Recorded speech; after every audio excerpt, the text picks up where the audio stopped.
Episode 248, Holiday Peace in Foster and Adoptive Homes, with Bonnie Butler. Welcome to Latter-day Life Coaches, the podcast where each episode is a conversation between me, Heather Rackham, and one of my amazing coach colleagues. Each coach here is a member of the Church of Jesus Christ of Latter-day Saints and a highly trained, experienced life coach making a great impact in the lives of their clients. And together, we have one main goal, helping you live your best life no matter what. You ready for this conversation with the coach? Here we go. In this episode, Coach Bonnie Butler is back to share her experience working with foster and adoptive families, navigating the emotional complexities of parenting children from hard places. The conversation dives into the often overlooked grief and trauma that can resurface during the holidays, even in seemingly settled children. Bonnie offers insights into regulating expectations, recognizing behavioral changes in kids, and creating personalized, joy-filled holidays. She also shares a powerful story about how a front yard Christmas tree forest became a symbol of healing, joy, and connection. The episode closes with information about her free upcoming summit and a new guided journal to support families at life's crossroads. Please enjoy. Hey folks, welcome to the podcast today. We pre-record everything for the summer because everybody's kind of coming and going, and this is our first recording back after a little of a break. So I'm excited to be back behind the microphone and have Coach Bonnie Butler with me. Hey Bonnie, how you doing? Good. It's good to be back. Good. I'm glad to be back and to be joined by you. Bonnie has been on before. She has a pretty, I think, unique story as far as, life experiences, and I'm sure she'll talk a little bit about that today. But before we get started, Bonnie, can you introduce yourself for us? Sure. I am Bonnie Butler. I am a life coach. I specialize in helping foster and adoptive families navigate all the emotional ups and downs of taking care of kids who come from really hard places. And so I work mostly with moms. I do have some dads, and I have some couples who are brave enough to come together. A lot of times by the time they find me, dad has tapped out, he's done, it's gotten to be too much, and mom is hanging on by a thread trying to get help. So I'm always excited when I have them come together and work together to get through the things that they need to. But yeah, I love what I do. I love the people that I work with, and it's been a really fun journey for me. It's a journey that I walked myself over a number of years without any help. So that helps me to be more passionate about helping other people so that they're not struggling by themselves the way I was. Yeah, I'm so glad that you can be a resource for other people. It's definitely a challenge, and one that I think I don't. This is coming to my mind, but there's a lot of people who have adopted children right from the get-go, from the day they were Yeah. born. And Yep. there's people who have fostered children and then also whether those children who are they're fostering become adopted children, I don't, but there's people that are coming into these circumstances at different phases of life, and I'm sure both of them bring different challenges. Um, Yeah. I don't know what. So it's really interesting because a lot of people think that if they get the child at birth and they've had this baby since it was born, that there will be no ramifications and no problems. Yeah. And even if they keep it secret from the child that they were adopted, there are always some things that come up. And it's fascinating to me, the research on the brain that's being done right now and the epigenetic studies that are being done that show that things are generational. So in general, when a baby is being formed in the womb, right, that baby is being formed and prepared for the circumstances that the mom and dad, the biological parents, have been in. because that's their genetic makeup. So Mm-hmm. whatever that genetic makeup is going into this little baby.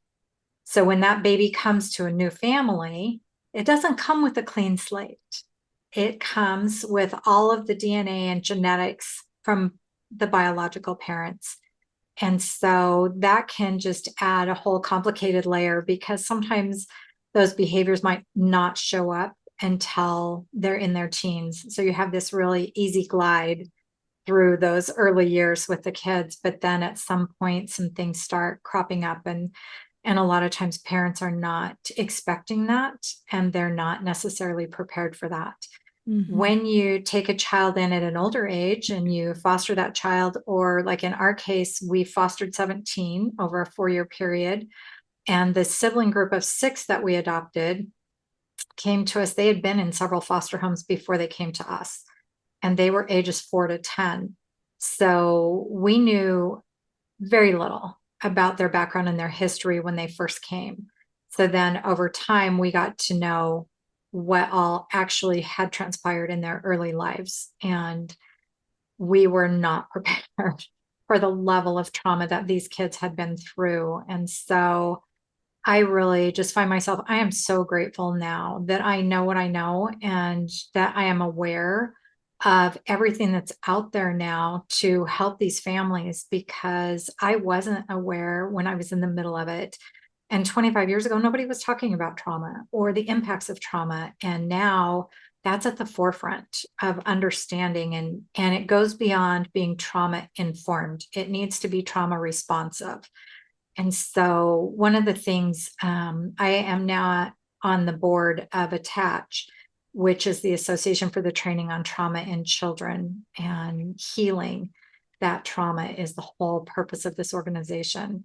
And I wish I had known that they existed when I was going through all of that with my kids. But I just feel really blessed to have all the knowledge that I have now, so that I can help these other families, because no matter how the kids come into your life and into your home, and sometimes it's kinship care where you end up taking in a niece, a nephew, a grandchild, and there are still struggles there, even though it's a family member.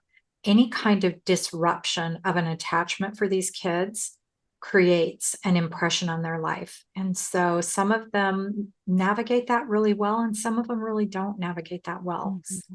Yeah. And I think it's important to note that trauma doesn't like that trauma can happen from day one. Like when the child, Yes. if child is born and given Mhm. to adoptive parents, there is Yes. still trauma there, because Mhm. trauma isn't necessarily the experience. It's how Mhm. your body perceives the experience. It's what happens Yes. within you Yeah. in a Yeah. situation.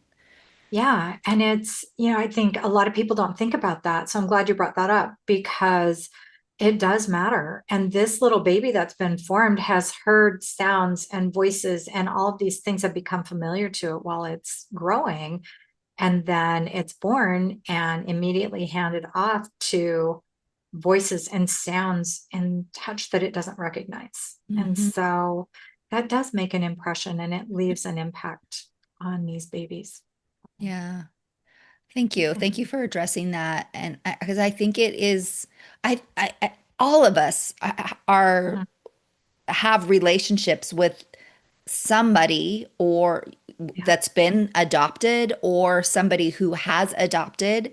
And I think it's really important for us to have an understanding of how that affects an individual. It offers us the Yeah. opportunity to have some compassion and some empathy, or to just, look at a situation through a different view, a different lens. Yeah. And it is, I mean, we've been on all sides of it, right? Where we have our biological kids, we fostered, we adopted, and we have a grandchild that was given up for adoption. And that was such a sacred and spiritual experience to go through that with that child, and to watch Heavenly Father's hand in that. Mm. But it doesn't take away the impact on my child, that they knew that that was right and had had that totally confirmed, and that that baby went to the family it was meant to be with. but there's still an impact on my child. There's still an impact on that child, right? That process happened. And I think sometimes we just need to have a little more grace and compassion for everybody all the way around. And, parenting in and of itself, whatever realm of parenting you're in, it's challenging. And so then you just add a couple other layers to it when you add in bringing children in that have come from really hard backgrounds. Yeah, that's so true. So we're going to talk a little bit today about the holidays. This podcast, when it's airing, will be close to the end of September, and like just when things are starting to kind of, I mean, the holidays, let's be real, are Right. already in the stores. Right. Like It's everywhere. It's everywhere already. But it's here, and it's a challenging time for people in general. It can be. But like you said, the same as parenting, you add a couple extra layers in there, whether, adoptive relationships or whatever it is, like Yeah. it adds more challenges. So I would love to just kind of have a conversation today about the holidays in general and what can be challenging, and also like let's add that piece into it, like, Yeah. and if you have, adoptive children, or people who have this have these relationships, what this can look like too as well. So Yeah. where should we I think, start?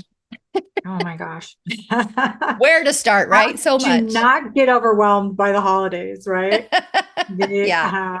I mean, it's so easy to slip into that groove of trying to do it all over the Mhm. holidays.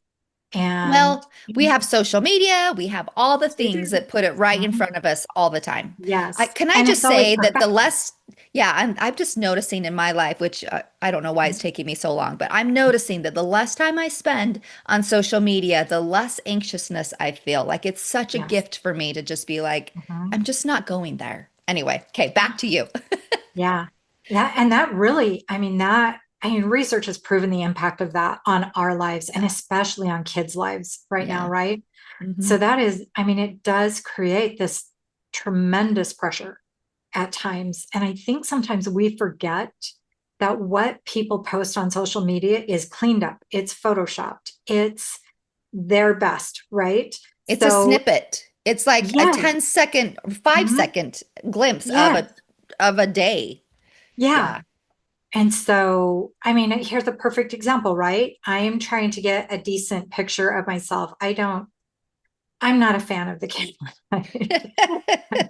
And I'm like, I think I look okay in person, but I'm not always very photogenic on camera. Hmm. And Hmm. so, we'll take the picture and I'm like, oh no, and I pick that apart and retake and retake and how many retakes, right? When in reality, I just need to take a breath and take the picture and call it good and quit Yeah. trying to get this cleaned up or that cleaned up or the other cleaned up. And I think that it's easy to start doing that during the holidays. And I think it happens all through the year in different situations that we're in, but I think it's compounded over the holidays. There's this pressure to have the nice decorations and to make sure that everything is set up just right, to have people over, to socialize, to have gatherings. And there's something about the holidays that pulls that out of us, right? That we want to gather at the holidays. And in the process of gathering, what do we layer on top of that? That the house has to look perfect and the decorations have to be perfect. And oh my gosh, look at the neighborhood and what is everybody else doing? And how am I going to match what everybody else is doing? And we let ourselves get tangled up in that. And before we know it, the holidays are no fun. The holidays are stress and we dread them coming. And we have all this emotion tangled up in the holidays and we don't know what to do with it. And so my first step is just take a breath and step back and start ahead of time. Like just sit down, in the next couple of weeks and decide what do you want your holidays to look like and personalize them to you and to your family. because your holidays don't need to look like anybody else's. What is going to work for you? What decorations do you really love that bring you joy that you want to have up? And what decorations can you do without that you don't need the stress of trying to get all of that done? What gatherings do you want to do? Do you want to go to other people's parties and decide, okay, well, we're only going to go to 2 or 3 rather than all 10 or 12 of the invitations we receive? Which ones are the most important to you? And do you want to hold gatherings in your home? And if so, what is that going to look like? Right. And just kind of, I think if I find it, if we sit down with an actual calendar and we calendar it out, are we going to decorate before Thanksgiving, after Thanksgiving? When are we going to start the decorating? Do you decorate for Halloween and then just move right into it? But if you actually look at realistically, how much time do you have to do all of this?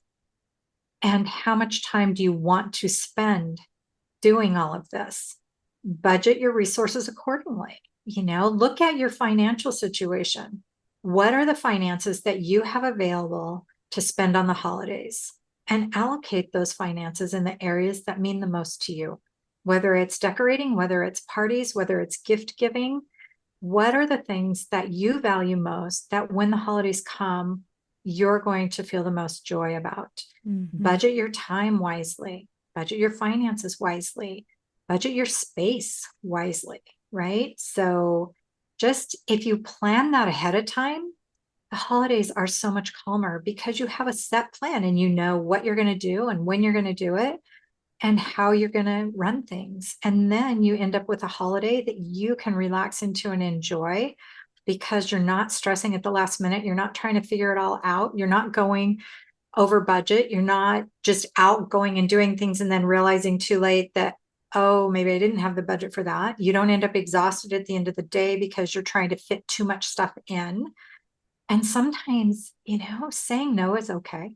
It's really okay to say no. We're not going to do that this year, or I'm not decorating every single room in the house this year, or I'm not going to attend all 20 parties we're invited to. Whatever it is that works best for you, if you personalize your holidays to you and set your limits and set your boundaries and stay within them, the holidays are just so much more peaceful. I think the word personalize is so important Yeah. because it sounds really easy, first of all, but actually it can be really hard to really get Yeah. down to, okay, what is it that I want? How would I personalize this for me? Because it's really Yes. hard to turn off what everybody else is doing this, and this seems to be important for them, so it should be important for me. And it is really giving Yeah. yourself permission to Yep. actually decide what you want, what's best for Mhm. you, what's best for your family. Yes. And Yeah. it can be challenging, but Yeah. I would, like take the time to do that. Sit down and journal and ponder and actually dive into what is Yeah. most important to you. Yeah. And really ask yourself that question. What is it that I need to make my holidays joyful? Yeah. Not what I should do or what I think I should do, but what do I really need to have a joyful holiday? Yeah. And It's almost let like you it have to go. say, if I hadn't watched anything, if I hadn't Mhm. watched the Hallmark Channel or watched Yep. social media, if I hadn't watched anything, what is it that I would want? What would Yes. I do? Yeah. Yeah. And I started doing that a few years ago, and it has made a huge difference. And I will tell you, full disclosure on this, anyone who knows me personally and has been by my house at Christmas, my front yard is an explosion of Christmas trees because I live in Texas and Mhm. there are no evergreen trees to be found here. There's no snow here at Christmas. And the first couple of years here, I really struggled and I had a really, really hard time with it. And so I came up with this insane idea and I asked my husband, can we put a Christmas tree for us in the front yard?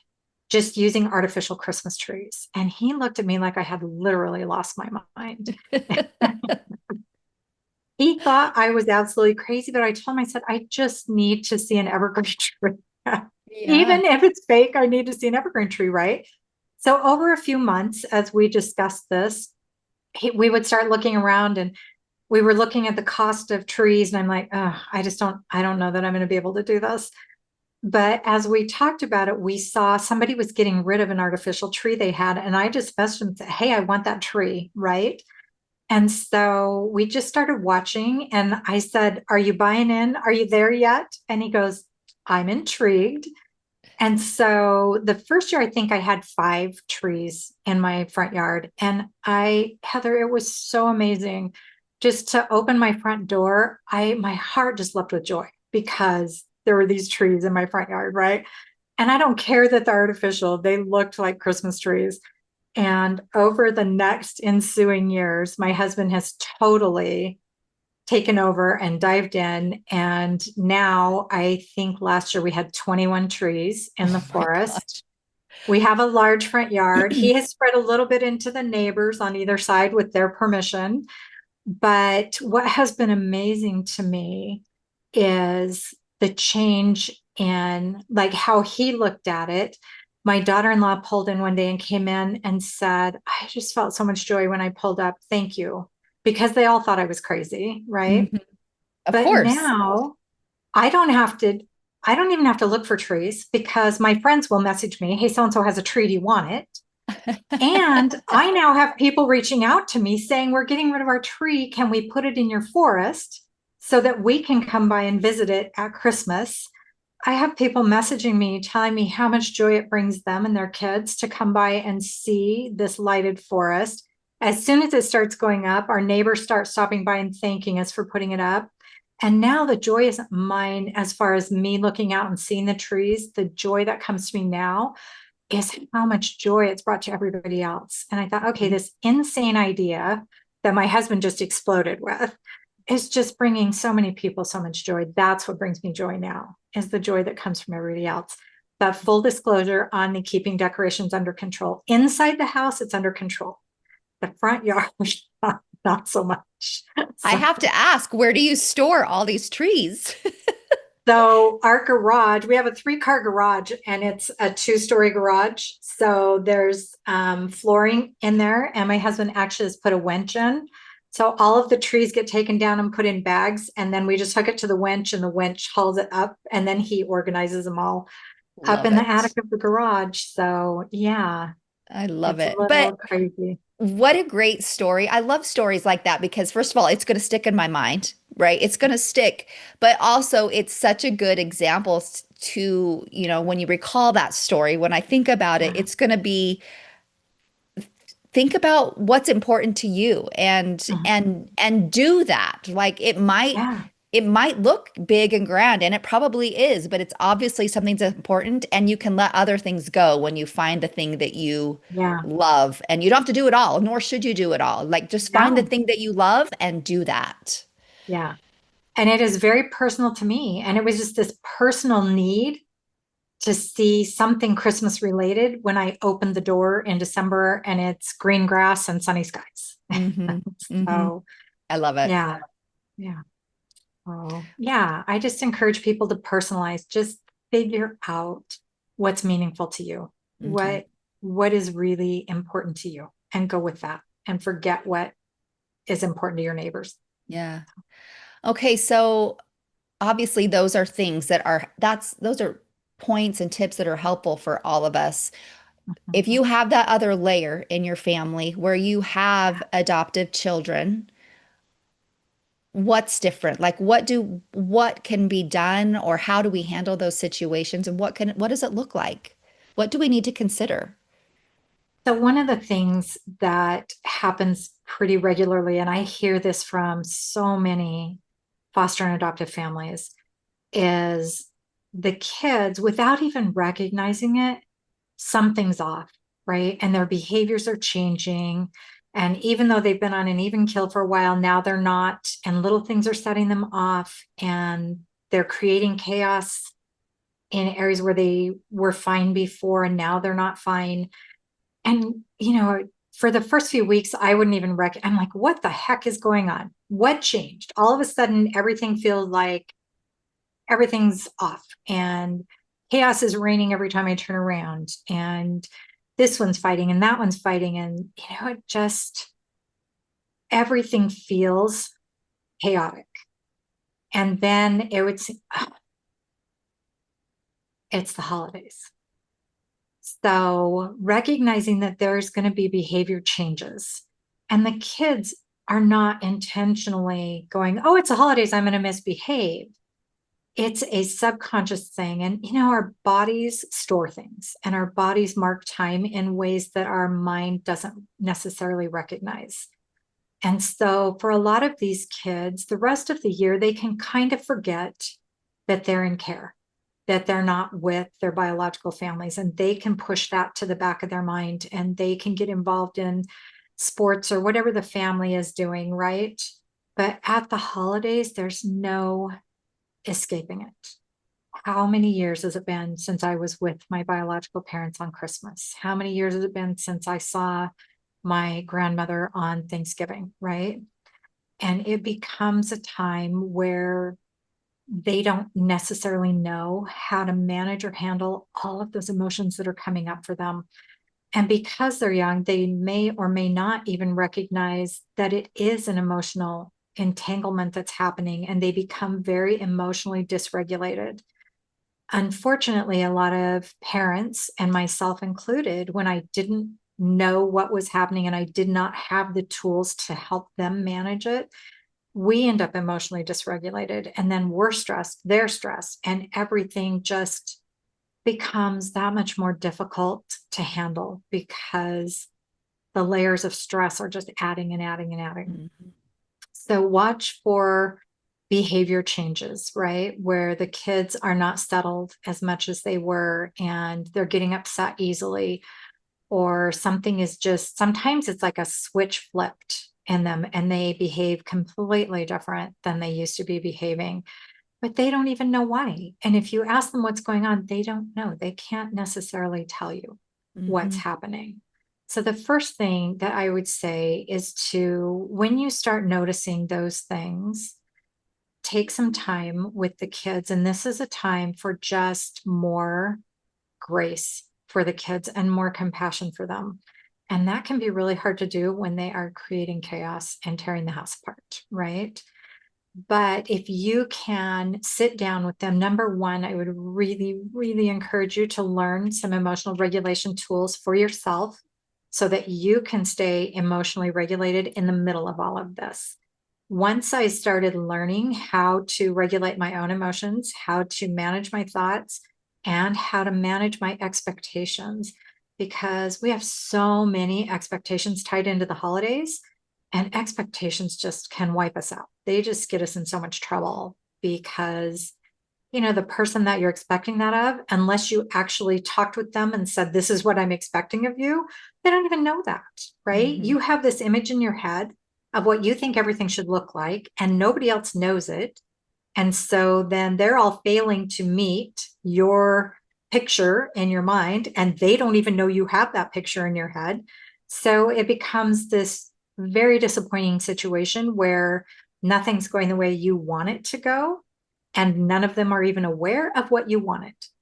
They didn't see the picture that you saw in your head, so they couldn't even begin to put it together for you. So being very clear with what your expectations are can be helpful. It can also be really helpful to just make sure that you have some downtime, both for yourself built in, and that the kids have some downtime away from the stresses, away from social media, away from electronics. Maybe just if you have some favorite Christmas stories that you love to read together, right? And just build in some time in the evening, in the afternoon, whatever works for you. Again, back to that personalizing, what works for you.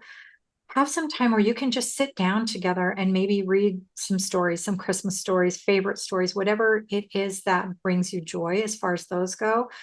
Play board games. My family loves to play board games. So for us, getting together and playing board games relieves a lot of pressure from the outside, and we can just sit together and find ways to connect with each other instead of having all of this chaos going on. Try to pull in and find ways. It's not necessarily about compromising anything, right? It's about collaborating with each other and, work on things, find things that can work together for you and the child, right? Find out, especially if the kids are new in your home, talk to them about what past holidays have looked like for them. What is meaningful for them at the holidays? Because so often we just bring them in and we expect them to adapt to our way of doing everything. And we don't think about what their previous experiences have been. So sometimes you can just have a conversation and say, hey, last year, what did Christmas look like for you? And sometimes it's positive and happy, and sometimes it's not. Mm. And give them the space to share that either way.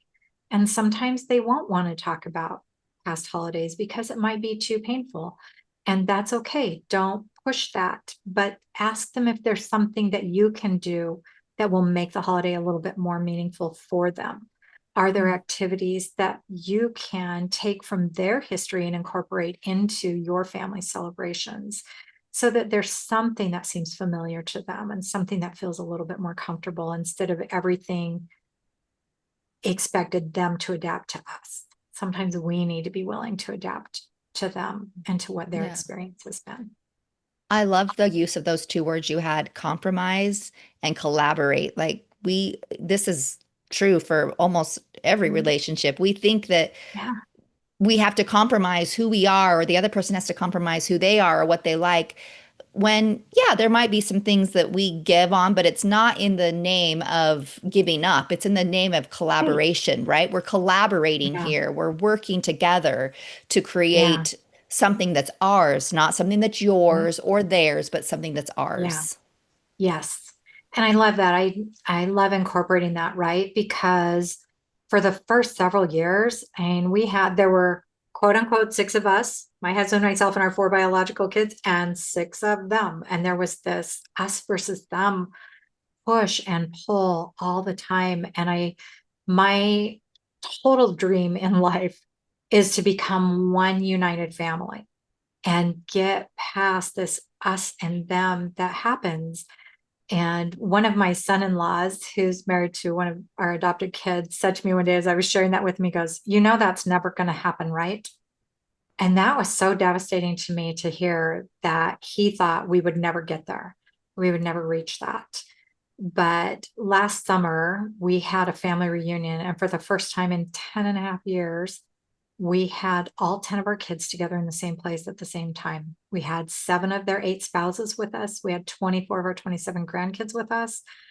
And we had 3 days of just laughter and love and healing and restoring relationships and getting to a place where we could build from here forward. And so many of the past hurts were gone. And it was so good for our kids to see that we could all be in the same place at the same time and have love and laughter and joy and happiness and share some hard things and yet reconnect and build bridges again. And it was just for me, it was like, oh my gosh, this is it, right? This just brought me so much joy to see all of them together. And now we're working on next year's reunion, but it can happen. There is hope and there is a road to get there, but it's bumpy. It's a roller coaster ride that, can take you every which direction and spin you upside down, but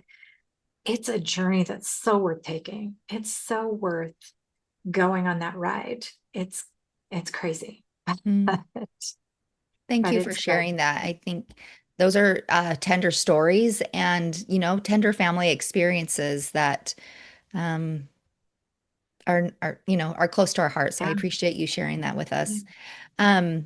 We chatted a little bit before, and I know that you have a summit coming up. Can I you do. tell us a little bit about that? Because I think it's an amazing resource for people who are Yeah. in an adoptive Mhm. situation. I don't know. I don't know the right way to phrase that. Like what Yep. is okay. The summit is for caregivers, foster parents, adoptive parents, kinship, anybody who's in this parenting situation where you are parenting children that you did not give birth to, right? However, they came into your life.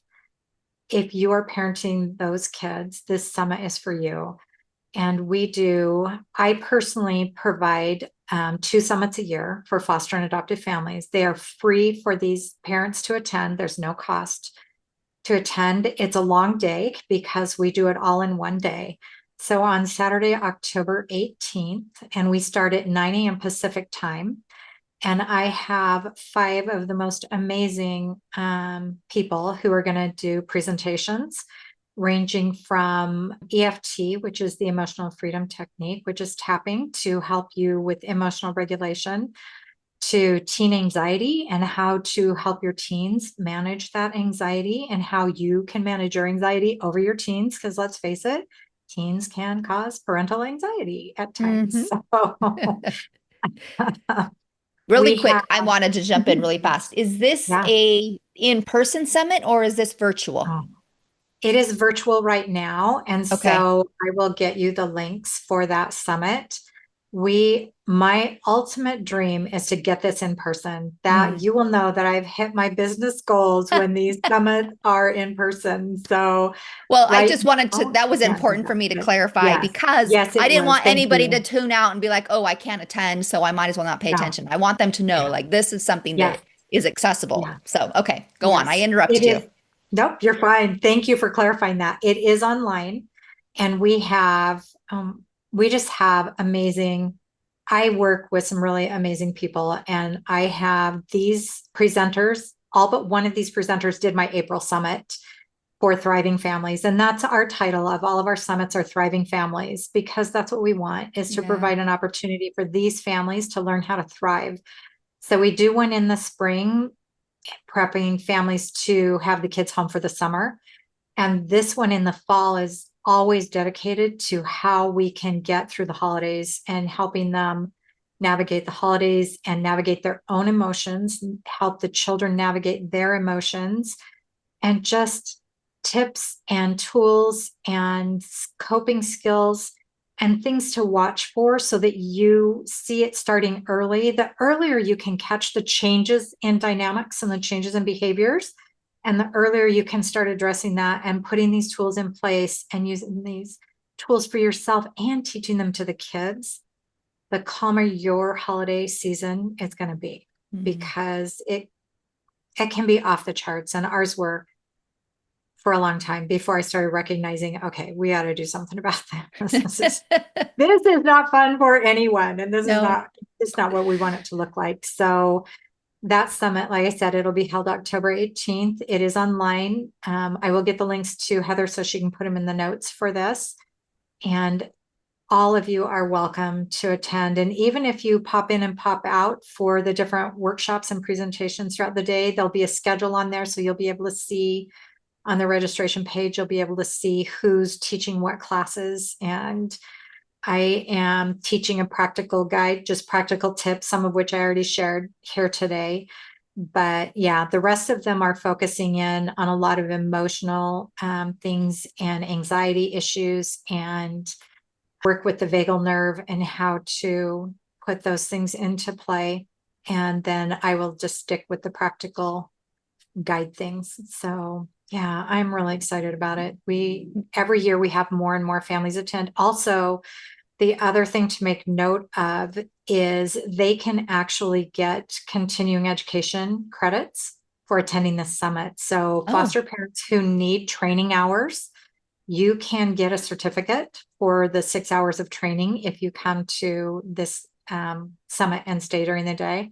That's worth 6 hours of training towards your license. So oh, that's yeah. awesome.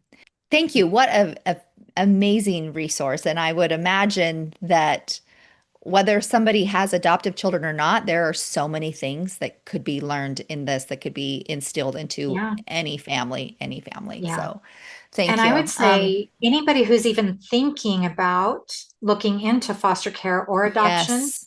please come. You'll get a Yeah. really good idea of what it looks like to parent these children and to raise these children. And I always tell people will ask me all the time about it. And I just say, I am happy to answer your questions as long as you understand that I'm going to tell you the good, the bad, and the ugly. And I'm going to tell you at the end of it, it is by far the hardest thing I've ever done in my life, but is also the most rewarding thing I've ever done in my life. So, yeah. Uh, And would you say that this would be like, I'm imagining that this would be something that grandparents or aunts and Oh, yeah. uncles or like Yes. extended family Mhm. would be very beneficial to even to attend Yes. something like Yes. this.